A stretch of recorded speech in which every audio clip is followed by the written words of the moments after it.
I got a bottle of rum, so I'm good. Tuck into it, boy, tuck into it.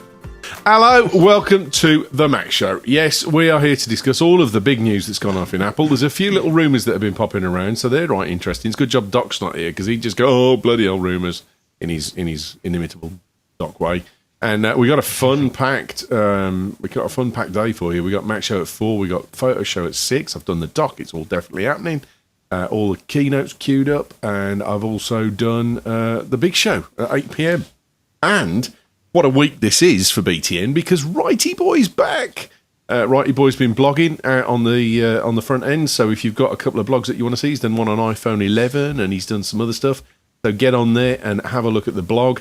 He's reinvigorated it, and he's back in the fold. Welcome home, Righty. We've missed you, like Billy-O. That's awesome. The people we haven't missed, because they've been here every blooming week, starting us off, it's Patrice with impromptu lighting. Yeah, Magic Man actually had a good idea. It's like, okay, that will work. And just turn up the brightness. And the same standard of internet as last week, it would seem. I have no idea what you've just said, dude. I don't know. It should be fine. Like, it's working fine for me whenever I do anything else. Well, you would hear what you say because it's you saying it. No, I mean, I've worked from here. Like, I've been in meetings. Like, it must be Skype and the connection to the UK or something. Well, now I've complained about it. It's gone all right. So someone in Skype headquarters has realised. Lots of love for Righty in the chat room. When we going to see Righty on here again, says Magic Man. Don't know, but it won't be long, I don't think. Just read his blogs for now. And Crikey Trousers, we love Righty. Yes, we do. We do.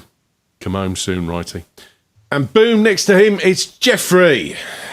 I don't know what happened there, mate. It just went pop when I said I was giving it to you. So, I think it's because the entire internet was so excited. It was. It just overloaded everything. Well, you're on so many podcasts that they all retweeted at the same time to say that you were on the Mac Show. So that would stand to reason. And it brought the internet to its knees. Now, I'm sure I'm going to get emails soon that tell me we've had enough of this, but give us the Denver weather report, or the Boulder weather report, rather. It's clear and sunny today. Damn, no snow. No snow, but this afternoon it's going to start getting really windy. So, like winds up to 75 miles an hour. Cool. Yeah, so if you're planning on doing any strolling on Pearl Street Mall this afternoon or this evening, put rocks in your pockets so you don't blow away. Now, there was something exciting last week because just at the end of the show, on the big show, you announced that there was an offer code for BTN listeners for Text Expander, was there not? Yes. Cool. And so, if you'd like Text Expander and you'd like a personal tutor, because everyone knows Jeff, of course. Right. So where to go? People go to testexpander.com and download it, and then the offer code they use is BTN 2020. Bravo Tango November 2020. There we go. I was thinking of it as British Tech Network, but yeah, that works too. Okay, but I was doing the phonetic stuff. But there you go. BTN 2020 will get you 20% off Text Expander. No small sum, and it is possibly one of the best programs that are out there for snippet recording and all that kind of stuff. It's one of the first 3 apps that has to go on every new Mac I get. Mm-hmm. And that's not just because you work for them. Same. Yeah, that was true long before I was the product evangelist. Superb, mate. Well done.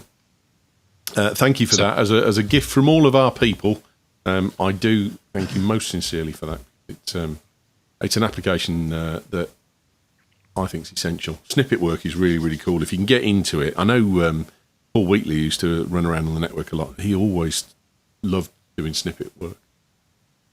Yeah, I have 2 webinars coming up next week On Wednesday, I'm doing an advanced text expander webinar. And then Thursday, I have a beginner webinar. Excuse me. Both are free. Brilliant. We're sorted. So that's me done then. I'm in, I'm buying, and I'm watching. Superb, mate. Thank you very much. Awesome. And last but by no means least, from I'm Max, it's our mate Cal. How's it going, mate? Not too bad. How is everyone? Hope everyone's all right. Well, I think what everyone wants to know is, have you fixed your sign yet? You thought you got away with it. We've done a bit of a stress test, and I'm hoping it won't fall down this week. So yeah, we'll see. Mate, I thought I got away with it. You thought I heard that you thought you got away with it. Yeah, I managed to keep quiet when it hit me on the shoulder on the way down. So yeah, fingers crossed we won't have any more issues this week. Just like to point out that the way that they affix signs is not indicative of the way that they fix Macs. No, we are definitely Mac repair specialists, not sign fitters. So your Macs are safe, your signs aren't. Good answer, mate. Have you had a good week? Yeah, bit of a tough week. A few kind of difficult repairs come in. A few ones that we haven't seen before for a few devices, but nothing that we haven't managed to get sorted. So I can't imagine you'll find many people that can fix iPod Nano 7th gens, the tiny weeny ones. So. No. We've had a few people send stuff in. We've had two iPad jobs that have gone in. We've had the Peugeot Mac Minis that you mentioned last week, and my landlord was in here today looking for a refurb iMac. So I've referred him on to Joe, and he's going to call him up. There we go. I don't know if he has already, but superb. If you'd like iMac and I'm Max to help you out, then we'll have to do a little advert later on for them. But it's dead easy. I'mNMax.com. And you cannot fault the repairs that they do. I know because I have one of those repairs. Thank you. No worries. Right, the week in Apple, all the stuff that's gone on. I've got to start with this story because this is just horrific. There's a lawsuit against Apple and M. Night Shyamalama Ding Dong, who they've been sued over Servant because apparently it's got a very similar plot line to a movie called The Truth About Emmanuel that I've never heard. Now, when I saw The Truth About Emmanuel, I have to think it was an Emmanuel film, but then I realised it was spelt differently, so it might not be a sex film. And also, I was just thinking, why on earth would you take a court case and associate yourself with such a shit TV show? Because Servant is a bag of bollocks. Well, I'm guessing it's an advertisement plot, like just like someone wants attention. Because I mean, if you think about it, you think no, it's like I mean, if you really think about it, like every movie is in a sense similar to like a lot of other movies. Like there are only so many stories that you can tell. So as long as you don't as long as you don't copy the text and like verbatim the lines, there's no protection for you. Like anybody can go, like anybody could take whatever. I don't know a good movie now from top of my head, but like whatever, Star Wars. Like I mean, it's maybe not the best example, but like anybody can take the Star Wars plot line, change it a little bit. Come up with their own lines and make a movie. I think that's called Seven Samurai. I was going to say because the Phantom Menace is, and it's not Seventh Samurai. The Phantom Menace is a direct copy of the political stuff associated, and I think Lucas has come out and just blatantly said, "Yeah, I did." Mm-hmm. Yeah, I mean that's just creative, like the creative process. Like I said, there are only so many ideas and so many stories you can tell. Yeah. I've got. If you're all wondering whether Servant's worth watching, because you've got your free year on Apple TV, my opinion is no, it's not. Crikey Trousers just randomly typed in the chat room "Smokey and the Bandit." I don't know what that's in reference to. Whether that's, are you saying Seventh Samurai is Smokey and the Bandit? Because I don't remember a car chase in Seventh Samurai. Or he's talking about like a good movie. I don't know. You need to qualify that, Crikey. I know it's your first time on a live show, apart from the time that you drank a gallon of Guinness and got pissed in the studio with us. But I promised I'd never mention, but people did notice. So, no, I just thought it was interesting. It's, why would you associate yourself with something that's so bad? Now, here's the interesting one. Apple has hired itself a drone lobbyist. Drone and aviation law expert as a Washington lobbyist. What the hell are Apple going to be doing with drones? And well, it doesn't necessarily mean that they're doing something with drones. It might be that the skill set this person has fits really well with Apple's intentions. I mean, it may be because their tie into drones, they're really savvy with technology. As far as lobbying goes. So I'm not convinced this is about Apple getting into the drone game. Yeah, no, I mean, Apple is already in the drone game. Aren't they using drones for their maps data? I think they are. I wouldn't have thought so. Not in the UK. No, I mean, definitely. I think in the US at least. I mean, it's US specific, that story. So I'm almost almost certain that they're using drones for their maps data. I'd say it's just a coincidence. I can't see Apple making a move into that kind of industry at all. It's not something that I could ever think they'd do. I could be wrong, obviously, but it doesn't fit into them and kind of what they do at all for me. Maybe when you get your Apple Car system, it's got a drone attached to it that flies ahead of the car, so it's got more advanced warning of pedestrians. No. Or maybe. Don't even start to get done a prototype of that. I was going to say, don't actually start thinking that was a serious answer, because it wasn't. Sorry, go on, Jerry. But there's actually a company, car manufacturer, that's done a prototype car where it has drones that mount on the roof, and when you start driving, the drones lift off and fly ahead of you. During I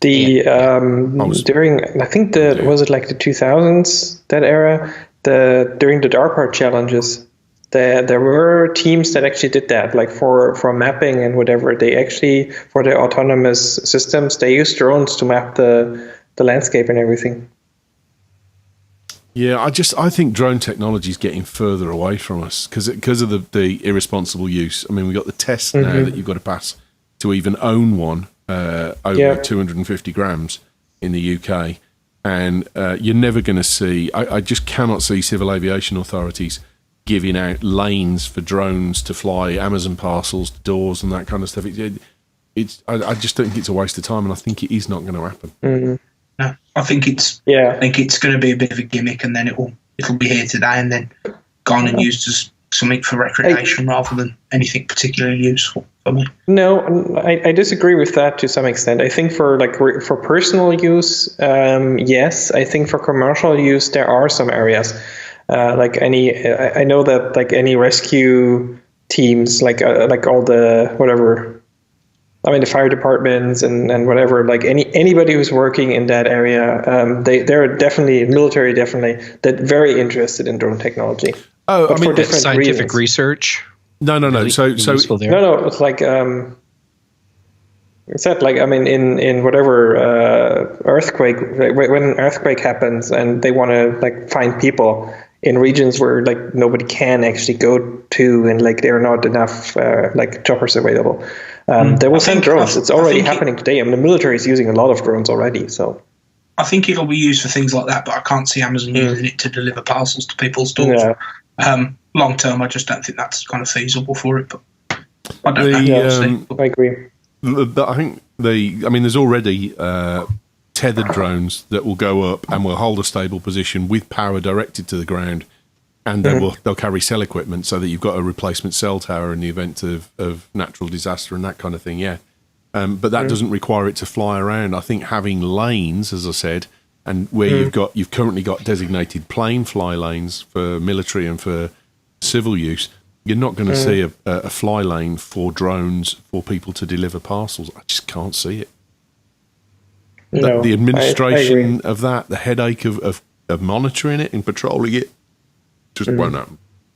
No, and streets are easier and safer. So Like, and you can do the same thing with like with like whatever delivery trucks, like electric ones. Yeah, but I still don't see that I'm going to. I still keep coming back to what I always say. I don't see free moving electric cars under license in my lifetime. I hope I live a long time as well. I'm not talking about next week. Yeah, I think you might be wrong about that. But anyway, I'd love to be wrong. I'd adore being wrong, mate, because I'd love an electric car where I could get in and I didn't have to concentrate particularly hard. I mean, I drove on Tuesday for work, Wednesday for work, and I was Guildford, and then into London, then back to Guildford, then into Farnborough, and then drove home. And I had a massive day, and I was knackered at the end of it. I went to bed at 8:30, and I didn't wake up until 6 o'clock the following morning. So it was, I'd love that. I'd adore it, but I don't think it will. It doesn't change my mind. My desire doesn't prohibit my rationality. I want to say, before I do this next story, right, we predicted this, and we predicted this 8 years ago. What? We predicted this would happen 8 years ago, and it was actually, do you remember Carl Swagger used to come on regularly? Mm-hmm. And we used to, what's his name? I haven't seen him online much lately. Jesus. I'm embarrassed now. But he came on and he said he'd seen a prototype Microsoft browser for Apple. And lo and behold, it's dropped. Microsoft Chrome-based browser for Edge is in. If you want it, you can get it. It's available for download now. And that's it. It's been on beta for a while, but now it's actually the full version. You can get it. Yeah. I didn't even know that was happening. I mean, I knew that Edge was going to Chromium, to the Chromium engine, but I didn't know that they were going to drop that for the Mac. Yeah, it's been dropped, and I've downloaded it, and I've had a play, and I quite like it. It's a bit like losing Chrome, as you would have presumed it probably would be, but it's not bad at all. Not bad at all. And we predicted it. We picked the story out 8 years ago that this was coming. You know what? All right, so now here's something funny for you. I'm dropping it into the chat room. It's the US link on Microsoft's site for the Edge browser. Oh, right. Good. I might know what this will be perfect for? So what's great about this is it's a 404. Oh, no, it's not. I've just clicked the link in the chat room and it's taken me straight to the download page. Really? Okay. Well, and it's the EN-US/Edge. Interesting. Okay, so then that's really interesting. So Comcast's DNS servers are probably messed up because I get we're sorry, the page you requested cannot be found error. Unless you've still got the VPN open for the porn that you were downloading before we started. Hold on, let me check. No, must be Comcast.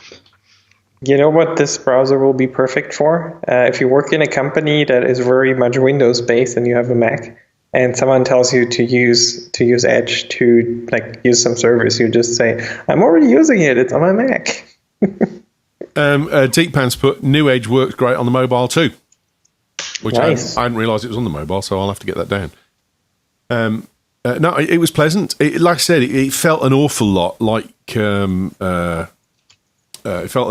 using Chrome, so it's good. But it's whether things like you can run Flash on it easily or not, because I know Chrome's running away from Flash, isn't it? Finally, and or whether it's just back to Silverlight. Oh, ouch. Oh, sorry, I couldn't resist. Joe in iMen Mac says he's downloading it as we speak and he feels dirty. I feel dirty. It's free of charge though. And it's not unpleasant. You know, if you want it's not going to be my cool thing, but it's not unpleasant. Go ahead and do it. You know, I remember when Internet Explorer was hands down the best browser on the Mac. Yeah, no, what was that? What OS was that running under? Was that under Leopard? No. Well, it started in what was it? Mac OS 9 or was it like 8.5? And then it carried over. Yeah. into OS 10 for several years. Did it ever come to the Mac? I'm not too sure, because I definitely don't remember ever seeing it or using it. Internet Explorer? Oh yeah. Yeah. It was before I forget the premium browser on the Mac. No, I meant on OS 10. I mean, yeah. I've worked on several kind of older machines where it's the only browser on there. Early OS 10 and kind of late OS 9. Yeah. Yeah. I definitely know that version, like Internet Explorer 5, was the final version on the Mac. Yeah, no, I knew it was on there, but I couldn't remember where it stopped. TJ Manitok was the guy who told us about this. He'd been to an NBA game and he'd spoken to a guy from Microsoft and he'd said he'd seen it and it was coming, but it was about 8 years ago, so it's been in beta a while, obviously. TJ, I apologise for not remembering your name. I just had a mental blank. But TJ Manitok, he's a reporter for the Philippines and worked with FileSwagger quite a bit, so hence why we knew him. Yeah, I just checked. You were right, Jeff. It with Panther they switched to Safari. Right. Before that, it was actually Internet Explorer. Cool. Microsoft Edge. What's the worst that can happen? Says Deep Fan. Based on the fact it's Chrome, mate, not a lot. You're pretty safe. Now, I thought this was there's a couple of conjecture pieces here because there's not a lot of real hard and fast news, as you can imagine. Apple calls there's calls for Apple to bring an iPhone type low power mode to the MacBooks, and I think that's a really good one where you can start shutting off radios or it starts to pull down processor cycles and stuff to try and save on your battery power. I mean, it probably does something similar, no doubt, but. I would say, I mean, maybe like that you have a switch that where you can enable it, but I mean, there is already kind of something like that, because if you're on battery power, it definitely does change some settings in your system. You can even change some things where display brightness and at least for the old spinning hard drive, it can shut down the hard drive and stuff like that. So there is kind of already something like that in macOS and has been for forever. Yeah. What does iPhone low power mode do? I mean, there's probably quite a lot you can't actually do. It shuts down, or it puts radios into low power. It stops doing background app checks. So like your email stops checking. Right, unless you open it. Things like. Yeah, unless you physically go into the app and refresh it, your emails won't kind of pull down, and obviously the display will get dimmer and things like that. Yeah. But yeah, it's the kind of push notifications in the background's the big one. Yeah. So I mean, the only thing, there's probably something Apple could be doing here. There's probably there's no checkbox or button that you could hit that takes it into low power mode. Whatever, shutting down the GPU and stuff like that, it could be doing, but it's definitely already doing some things. According to the story, they're saying that Turbo Boost is the big thing. Apparently, shutting down Turbo Boost, that'll drop your peak consumption of CPU by 62%. That's massive. Wow. Yeah, but you also won't have the power. Yeah. I mean, Turbo Boost is not as important. I would say it's not as important because that's literally just peak power. I think it's more important that it it shuts down more processes and stays in the lowest CPU clock setting as much as possible. Yeah, but that's taking away physical battery use on the CPU, but it's also taking away temperature control that the CPU is generating, and that's the big thing, isn't it? It's cutting down the fans. Yeah, but I mean, if you're running something that is literally taxing your CPU that much that it needs Turbo Boost, then something's wrong anyway. You're rendering a video or something, because Turbo Boost is literally you're basically increasing the clock on a CPU core. I think for kind of most things, when you're in low power mode, it's probably going to be when you're out and about. So if you're on a train coming home or whatever and you want to check some emails, you're not going to be using anywhere near, Exactly. probably more than a quarter of the power of your CPU anyway. So, and as you say, the heat produced will stop the fans from spinning up so much, and it takes a lot of power to make something move. So, I think it could certainly help, definitely.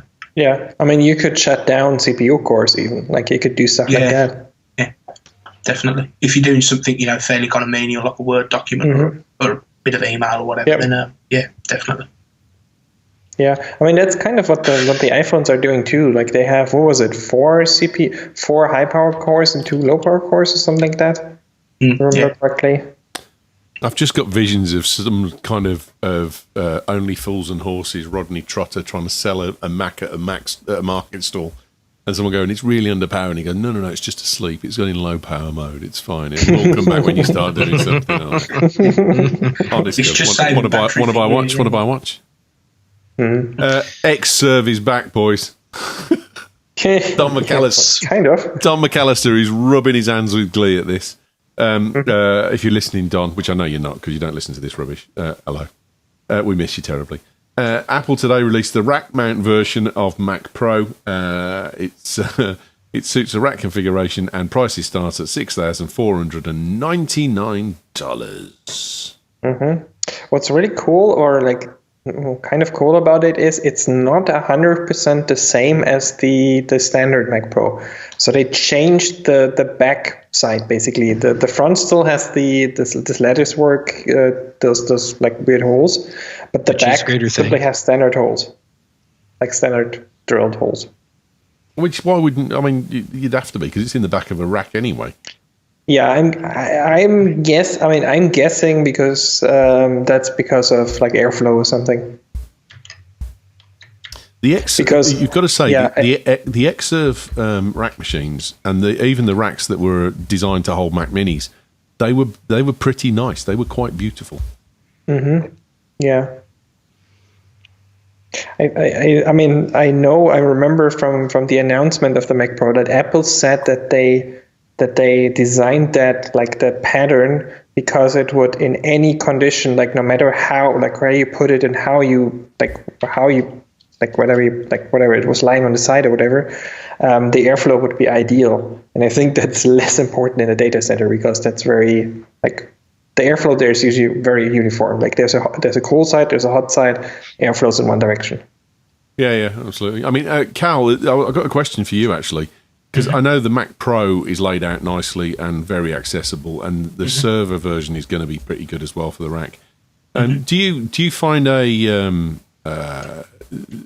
it be nice for you if Apple went to all form factors that were as accessible as a standard, box cheese grater, or is it just a thing that you have to get used to getting over? I take it off in this order and I take it apart in this order, and once I'm used to it, doesn't inhibit me. As you say, it's just something you get used to. So, like, say if I'm working on a kind of newer iMac from kind of 2012 onwards, like the screen's stuck on, and that's just how it is. It's not a major issue for us anymore. And I know what you mean, but obviously it would make life easier if everything was a bit more uniform and things weren't kind of stuck in and stuck together. But it's just it's for a big kind of reason, it's kind of why we're here as well, because Apple products are generally harder to fix. So, that's why we can exist as a niche, because it isn't like a Mac Pro where you take the side off and you've got access to most things you'll need. If you want to do an SSD upgrade on a newer iMac, you've got to risk taking a screen off that's stuck on. So it's something that we just kind of adapt to and kind of move with. And the kind of thing with Apple, they get smaller with every increment, so you're kind of getting used to it as you go. So everything's getting thinner and smaller, and you just kind of adapt and move with it. You don't even think about it anymore. So yeah. So come on then, boys. Cost no object. Who would love a Mac Pro rack? I would, for the office. I would never use it anywhere near to its potential, but it'd be great to have one. I put my hand up and blocked out Jeff. I don't know whether he put his hand up or not. Jeff? Totally. I have no need for it, but that doesn't mean I wouldn't love to have one. With like a half-height rack off in the corner, Yeah. and My next lots of flashy lights to go with it. And and obviously the 1.5 terabyte of RAM and everything. I won't be buying another Mac Pro, I think, in my working life. The one I've got is doing just brilliantly, so that's fine. And if it does crap out, I'll be seeing IMN Macs anyway. But I actually think that the next powered machine that is going to be big enough for me to use probably going to be a Mac Mini. Because the current Mac Mini, if I spec that out with the top processor, that would outdo what I've currently got. So, unless Apple releases a lower spec Mac Pro for you. Could be. Deepan said, "Why don't you replace all the Mac Minis with a stack of rack Mac Pros?" With a big smiley on the end, it has to be said, because the cost of that would be prohibitive. But I couldn't do 5 separate machines with 5 separate audios. It's the audio that kills us. Actually, it's dead easy to do a virtual machine, but trying to do the audio and the mix minus, you've got to go into a desk and out again. So let's put it that way: if Apple gave BTN one, Ewan would take it. Oh, yeah. I mean, I'd even give sexual favours to various people on the management team quite happily, so it's not a problem. I can be bought. Good to know. No. All these people that go, no, I can't do bribery and corruption. I totally can.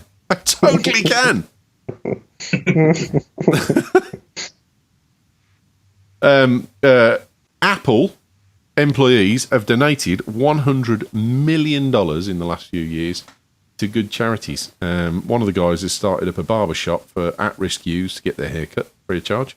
And Apple says that 21,000 employees have donated time and donated up to $42 million in causes that they care about in direct cash. I think that's a really cool story. I don't know we're going to discuss it much, but I think it is nice that companies allow people to come up with ideas like this. You know, I love the girl that did the Emma Watch that helps people with Parkinson's. I'm desperate to get my hands on one of those for my mum to see if it can help her. But you know, those kind of projects I think are really, really important.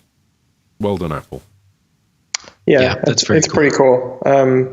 There was a story, I think, another story similar to this, probably even last couple of days, about the lady that she's a manager at the Apple Park Visitor Center, and she offers, I think, haircuts to homeless women and so on.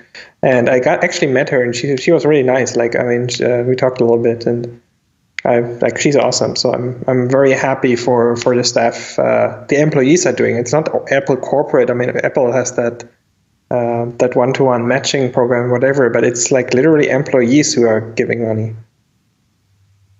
Yeah, no, it's. I think it's really important that there's a social responsibility with companies. I've got to say, if I ever get to the point of, with my Sentry cameras and stuff that I get to employ people, I'd like to give people time to do their own projects and bring them into work and work on them and do something like that. And I do a lot of work for Network Rail, and Network Rail demand from all of their contractors a minimum of 1 day's charitable function from every person that works on the railway line.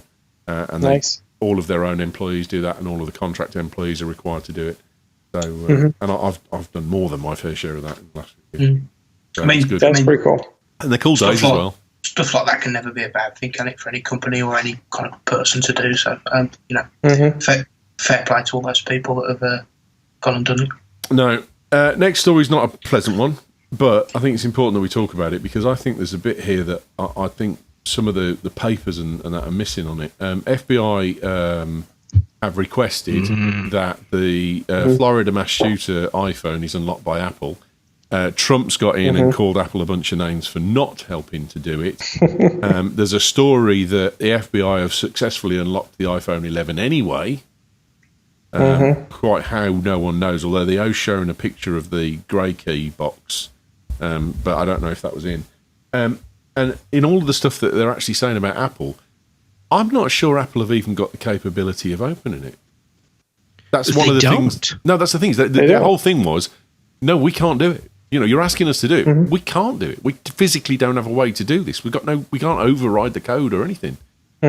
So, yeah, I mean, the weird thing is that the FBI has, I mean, they have in a parallel case like they actually like have unlocked phones and data that they unlocked. They actually purchased those Grey-Key devices, I think last year. So they definitely, it at least from the outside, sounds like they actually have the capability and they're just using this to like push Apple to like build a backdoor. Yeah, right. Okay, a bit of bad PR for Apple. Yeah. That's my take too. Yeah, it's weird. I mean, I said it's from the outside. Like we don't know exactly what's going on. Maybe this phone is so new that it's not possible or whatever. Definitely, older phones are broken. Like if you have an older phone with maybe even an older OS, that is easily breakable. There's a hardware issue. I can't remember what it's called. Maybe Callum, you can help me. There was this hardware issue in the chip firmware, I think. On certain older iPhones running older iOSs, I'm not sure about any hardware fault, but I know there were definitely kind of ways using software you could get around it. But I haven't heard of any kind of hardware faults that means you can get in. But it's one of the things that we get asked about the most. Kind of locked out iPhones. Is there nothing you can do, or it's just one of those things. The way that they're built means that you cannot get into them, even if you want to, even if with all the goodwill in the world, there is no way coming from someone like ourselves. And as you say, Ewan, I'd imagine Apple can't even get into devices. Yeah, I mean there are ways to get into it. I mean that's why Grey-Key and like those types of devices and services exist. There is a way to get into it. It's just a matter of. It depends on how new and how up to date the phone is. Like there are security vulnerabilities that allow you to access it, and I'm pretty sure there are people at Apple that could probably do it, but like also they don't want to. Yeah, I don't. Well, yeah, no, Apple don't want to do it, but you're saying that you think there's people in there that if they were tasked by someone. I mean, it's very simple. If the like FBI or the NSA or someone else, CIA, if they can break into phones, or like companies that like Grey-Key that use that use certain security flaws in existing phones to get into them, then I'm pretty sure if someone at Apple tried really hard and had enough time, they could probably do the same thing. I mean, there are very smart people working at Apple. The question, I mean, in this case, the question is why? Like there are already companies that already offer that service that have already done the job. They're not too expensive, given like given that the FBI already bought like those services and devices. So I'm not sure what the reason for it would be. I just got to think. Just imagine like a Saturday Night Live sketch where the FBI have brought in Tim. And they're going to try and intimidate him like the mafia, like and say, we got something on you, and you're either going to help us or we're going to tell the world. And they go, what you got on me? You go, we're going to tell everyone you're gay. It seems it's that kind of level of intelligence, isn't it, from the security services? Just I mean, this is definitely a PR thing, like no doubt about it. Yeah, no, I think. If they've got this Grey-Key thing, and the Grey-Key people are keeping ahead of Apple by one step, and they are getting it open, then fine. As long as you've got a warrant from a judge that says you can brute force the phone, and that's the way it should be. If they have got that ability and they do keep it under strict control, and it is under warrant from judiciary, I don't have much of a problem with it. But I've got a problem with brute forcing people into complying when there's a clear manufactured intent not to. Yeah, and Apple has said, I mean, they're helping as much as they can. I'm pretty sure they provided all iCloud data that they have. Anything that is not encrypted or that they have access to, I'm pretty sure they've already handed over. Right, okay. That's important. So they always do that. Like, I mean, they're legally required to do it, and two, they always do that. And they're very open about it. They say, we do what we're required to do and what we can do. I don't want to get this political, but did you see the Trump speech where he was going to give everyone a dishwasher? Yes. Oh my God! you've- Seriously? Oh, you've got to find that. Trump stands up and he says he's going to give everyone a dishwasher. It might be a deep fake. It might be a complete, No, You I know, the think that problem sounds about right. is that there's no way to tell if it's real or deep fake because the deep fakes are equally as plausible. Yes. And you never know. One of the deepfakes might actually turn out to be true because he says it later or something. Yeah, you might find that they'll do a thing with a Russian prostitute peeing on him. Yeah, I mean, yeah. And then the FBI are going to call him in and say, "We got something on you, Mr. Trump. So now you work for us." And he's going, "What you got on me? We got a video of a Russian prostitute peeing on you." I've well seen that. Exactly. iPhone 12 lineup may come with 6 gig of RAM. Now that's pretty huge for a phone, isn't it? That's not bad. No, not really. 5.4, 6.7 inch and 6.1 inch phone models available in 2020. And allegedly, 2021, Lightning's gone. Now, it doesn't say whether Lightning's gone and it's replaced with USB-C, which would be a cool thing, or whether it's just, sorry, you're going to go wireless, otherwise you're in deep put. I can't imagine Apple going just wireless. Well, I can. I mean, Like, I I think- can, but I don't think they will. No, but does that not give you a tech issue then, though? When you take your phone in for to a Genius Bar appointment, one of the things they do is plug in if it's bricked, isn't it?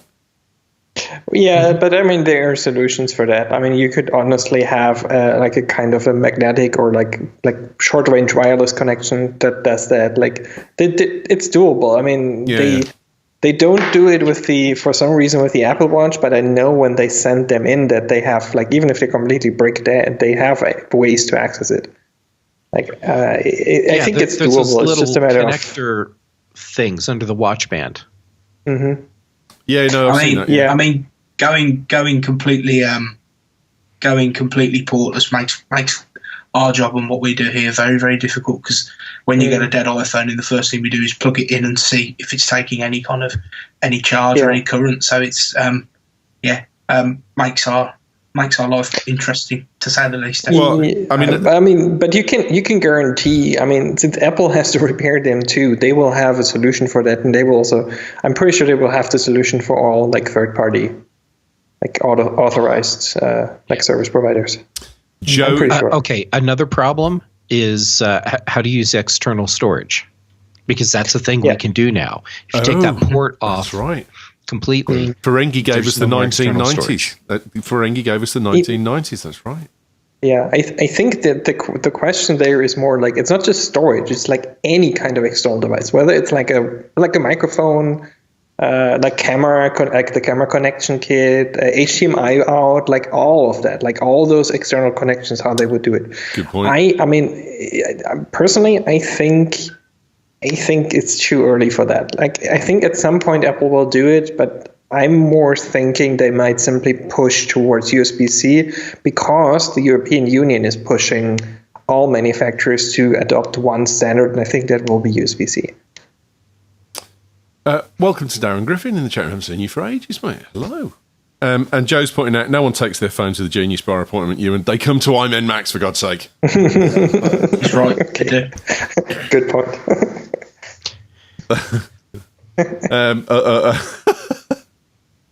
I talk about Apple, and now I have to go, of course, other repair businesses are available. No, they're not. They're not. No, they're not. Yeah, no, I don't know how I feel about that. I think some really good points you've just raised there, but you know, the stories are all talking about Lightning going. So I think it could be USB-C. I'd rather it was USB-C, I have to say, because then the integration with sharing power and sharing data and external drives just goes through the roof. I've always said I prefer USB-C. I can definitely see USB-C being the kind of next big thing and the next step for Apple, because as Patrice said, the EU are trying to move everyone towards a uniform way of charging. So I can definitely see that being the next thing. Yeah, and I mean, I'm like, I love USB-C. Like all my devices that have it, it's just good. Yeah, I don't have it on that much. I've got it on the GoPro cameras and that kind of stuff. But I do think it's just such a better connection as well. Yeah. But I think the other thing as well that you're never going to get away from is that we've always got this problem of all the connectors that we currently have are about parting sprung contacts.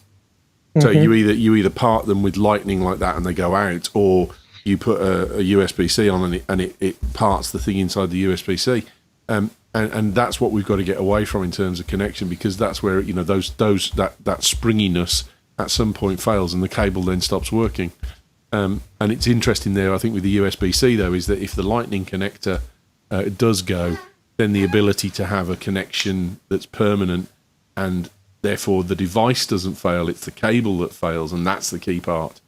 This is for me why MagSafe was so good on kind of MacBooks from 2015 going back, because as you say, the cable would break and the port would tend to kind of be absolutely fine for years and years and years. So, maybe moving towards something like that in the future, I don't know, but perhaps. Yeah. And that's kind of the news, really. I'm done. Yeah. Nothing else is going on anyway. No, there was loads of rumours about stuff for iPhones, but it's just like, we're not a rumour show. We are when we want to be, and there's no real news at all. But but today we're not. This podcast and all the others is brought to you by, first of all, TSO Host. They have been superb. We've got a blog out there at the moment where I explain how BTN works and what it is and how you can get involved and that kind of stuff. If you've got a show and you want to bring it to us, then go for it. Make a show, send it over, we'll review it, and we'll stick it on the channels. We'll give you your own channel and give you a login so you can upload it. TSO Host are the people that allow that, because they give us fantastic servers that are really fast, really huge, and we've got every show we've ever produced right back to 2008. So everything, that's 12 years nearly now of podcasting, is available on the TSO Host servers. If you buy stuff from them, you can get your domains transferred over, you can do all your hosting with them, and you've got to use the offer code BTN20, and that gets you 20% off all your hosting services. It is unbelievable, and they are such a good value for money. Batwench wanted to move all her stuff over. She sent them a text saying, can you help me, because I don't know how to do it. They walked her through the whole process. Absolutely brilliant service, and a lot of backup service stuff that we've talked to people. They've actually said how good they are. So thanks to them. And please, as always, make sure you get yourself out on the socials and say thanks at TSO Host for supporting at Brickish Tech. And also say thanks to at iMend Max, because without their support, we'd be struggling and all. iMend Max do all repairs to all Apple devices, legacy stuff as well. So if Apple have turned you away, go to iMend Max. Not that you should have had an Apple appointment in the first place, obviously, according to Joe. And then get your stuff redone. Data recovery as well. That's just flashed up on the screen. That reminded me. And refurbished machines. And my landlord this week has said, I want a machine for my business partner. Now, his business partner's a bit of a Luddite. I would have said that he'd be better off. I mean, Ricky's got an iPhone, but he'd be better off looking for an application that runs on the iPhone and getting to have a go at using that first. But he's adamant he wants to get him a Mac to run in the office. But he doesn't want to spend a fortune because Ricky's a bit of a Luddite. So I said, why don't you go to iMend Max, get a refurb machine, a couple of £100, it'll get you a decent level machine. Ricky's not going to be pushing the envelope with it. He's going to be answering emails and eventually even perhaps. And taking a bit further than that. So Glenn's going to give iMend Max a call. Any special offers this week, Alan? So this week we actually have a nice iMac, which we've got in. So a 21.5 inch, we're selling it for £600. It would be about £1,400 in the Apple Store if you went and bought it today. So as you say, there is massive savings to be had, and everything comes warranted and doubly, triply checked by me. So, you'll get absolute peace of mind with everything you buy, and, quality as well. And just if you want something that's going to be for the kids to do homework and that kind of stuff, you've got old MacBook Pros with new SSDs in, £100, that kind of stuff, haven't you? Old Mac Minis with new SSDs in and so on. So we've actually got four nice MacBook Pros in this sort of week. So we've all from around kind of 2012. So when they moved from the kind of pre-Retina to kind of the Retina era, and all of them come with nice SSDs as standard, and you're not going to pay any more than £750 for the very, very top spec one. So, if you're going into the Apple store, you're spending at least £1,000. So there's definitely savings to be made. Excellent, mate. Thank you very much for your support. And as I say, get out on the Twitters and the socials and say thanks to IMN Max for help too. Time for the cool thing then. Start us off. Yeah, my cool thing is actually something that we mentioned earlier in the show. I actually had it on my list. It's Text Expander. Sorry. Have you two? Why have you colluded? No, like I had it on my list for. I'll recommend time. you. I use it really every day. Like I have certain snippets like for example, I have a date snippet that I use for all my files. Like every file has like an ISO date stamp at the beginning. ISO date stamp, and like I just really like using it. Like I have a lot of stuff that I either mistype all the time or that I use all the time, like code snippets or whatever. I have a Text Expander, and I really enjoy it. So. I've actually recommended it to my wife as well, because she texts a lot of people more or less the same thing. It's literally like put the name in and text the same thing because she works DoorDash. So I've recommended it to her as well. I was going to take the mickey there and say that her actual snippet is "Have you seen Patrice?" Because she hasn't seen you for so long. Maybe. I thought that was being mean. Sorry, I should mate. ask her about that. No. That's like, as I said, like I've literally recommended it to her because she texts the customers every time, and like all she does is put the name in, put the like time in, how long it's going to take her, and send the text. And you can do that with Text Expander. Excellent, mate. Good pick. Now, Jeffrey, if you pick his cooking page, I'm going to know there's something up. All right, well then I should change my pick real quick. Actually, my pick is an iPhone app that I just love called Dark Sky. I think this is the best weather app around because it does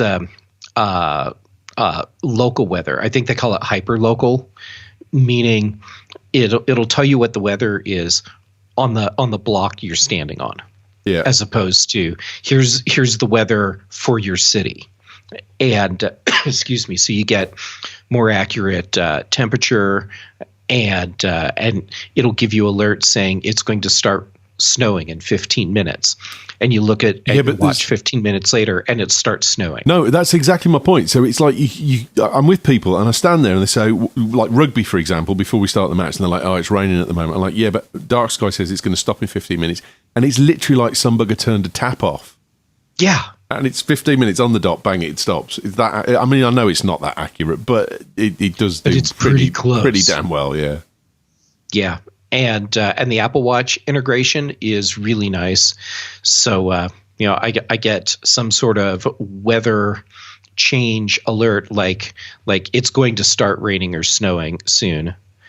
So I get the notice on my watch, and it gives me all the details, just super fast, super easy. And with the complication, I can get a current weather report and forecast right on my watch. Excellent, mate. It's a good pick. I totally would recommend that. I've got Dark Sky on my phone, and I definitely appreciate it. Callum's cool thing's been picked for him by Joe. Is this actually? No, unfortunately, my chat's not working, so I did very kindly ask him to put it in for me. Oh, all right. I thought it was a bit of peer pressure here. Yeah, it is actually one we've discovered in the office this week. So it's the Apple Archive, and basically all it is, it's very simple. An awful lot, if not all, of the kind of Apple advertising going right back to let's see the earliest one I can find quickly, 1977. It's got stuff from. So it's got the ad for the Apple II on it. It's just a really neat bit of Apple history for everyone who loves Apple out there. And it's, especially for someone like me who's a bit younger, you can go back and see where it all began, kind of look at all the advertising through the ages and how it's changed and things like that. So, a really, really neat thing that we found and been kind of looking through this week. I forget, because this is the thing, is everyone in my peer group, I've never lived in a planet that doesn't have an Apple on it. Whereas I forget that you guys were born probably sometimes after the iPhone was invented. My daughter was born 2 years after the iPhone came out. And it blows me mind, that does. So I think it's really cool for people that are into the Apple ethos, but haven't had the history.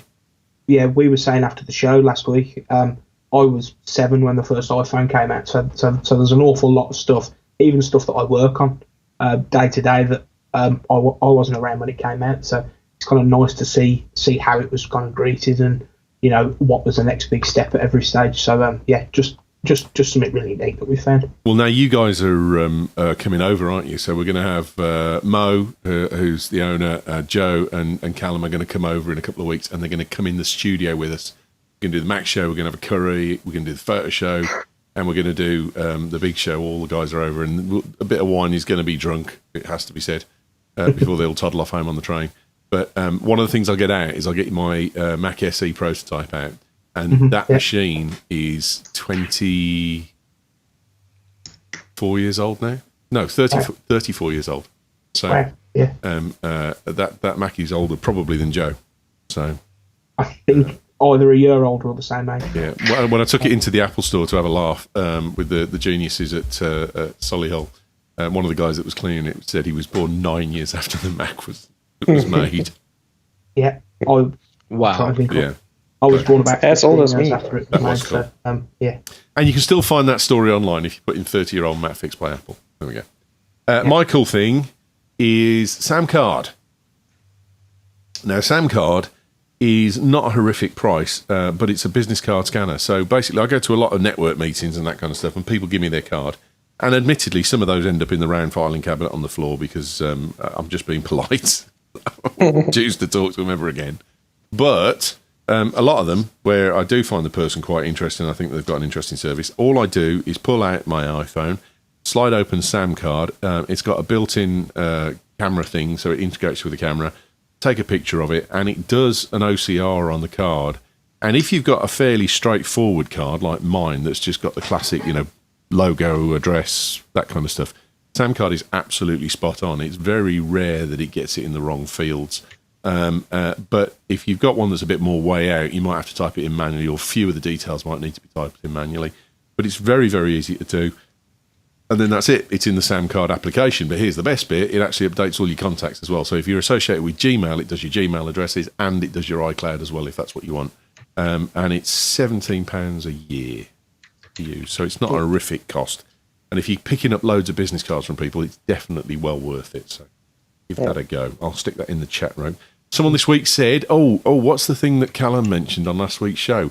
Don't be a lazy bastard and keep sending us texts for it. Just go to BritishTechNetwork.com/chat, go to the 17th of January and scroll through the chat. Don't click anything that Muller's put in, and you'll be fine. You'll have all of the... He's giving me two fingers now.